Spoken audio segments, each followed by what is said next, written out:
Malta se tiftaħ ċentru internazzjonali ġdid għall-implementazzjoni tas sanzjonijiet fil-qasam marittimu, inizjattiva li se ssaħħaħ il-ġurisdizzjoni tal-pajjiż fil-qasam tas-sanzjoni.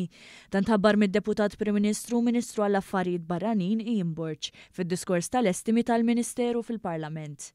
Intqal li dan iċ-ċentru se jkun strumentali biex is-sanzjonijiet imposti mill-Ġnus Magħquda u l-Unjoni Ewropea jiġu implementati b'mod effettiv, b'mod partikolari fis-settur marittimu. Id-Deputat Prim Ministru spjega li dan l-uffiċċju se jkollu żewġ funzjonijiet ewlenin biex jiżgura li s-sanzjonijiet jiġu rispettati lokalment minn entitajiet u individwi, dan filwaqt li jipparteċipa f'inizjattivi u investigazzjonijiet internazzjonali meta jkun meħtieġ.